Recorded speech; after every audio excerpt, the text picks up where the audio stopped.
तुमच्या घरी सगळी कारली खातात का? प्रत्येक घरात एक नाही दोन व्यक्ती अशी असतात की त्यांना कारलं आवडत नाही. लहान मुलं तर कडू कारलं म्हणून त्यांच्या मनामध्ये भरलेलंच आहे, त्यामुळं लहान मुलंसुद्धा खात नाहीत. पण या पद्धतीने भाजी तुम्ही बनवा. कडू कारल्याची गोड भाजी न खाणारीसुद्धा चाटून पुसून भाजी खातील अशी ही भाजी तयार होते. आदल्या दिवशी रात्रीच कारलं पातळ चिरायचं आणि मीठ हळद यामध्ये घालायचं, मस्त असं मिक्स करायचं आणि झाकून रात्रभर ठेवायचं आहे. संध्याकाळी करायची असेल तर सकाळी कारलं चिरून मीठ हळद लावून ठेवायचं आणि सकाळ करायची असेल तर संध्याकाळी करायचं. आता ही भाजी मी सकाळ बनवत आहे, त्यामुळं मी रात्रीच याला मीठ आणि हळद लावून ठेवलं. कढईमध्ये तेल गरम केलं, कमी जास्त तेल करू शकतो.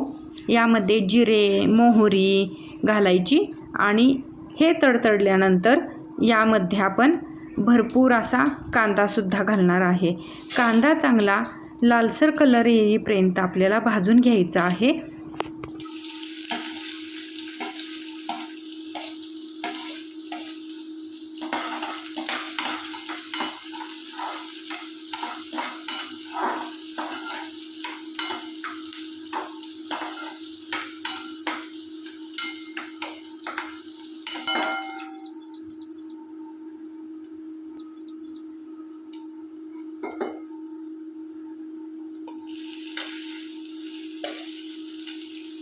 कांदा चांगला भाजला आहे. आता यामध्ये चिरलेलं कारलं घालायचं आणि कारलं आता हे आपण यामध्ये मिक्स करून घेऊया. 2 ते 3 मिनटं फक्त याला हलवायचं आहे.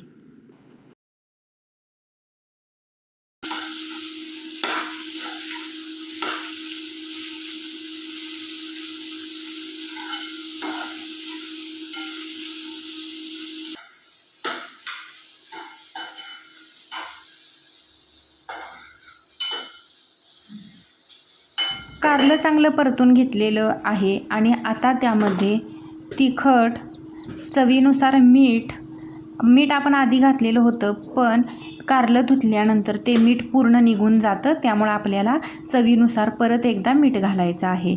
त्यानंतर हळद पूड घालायची, कलर छान येतो यासाठी आपल्याला फक्त यामध्ये हळद घालायची आहे.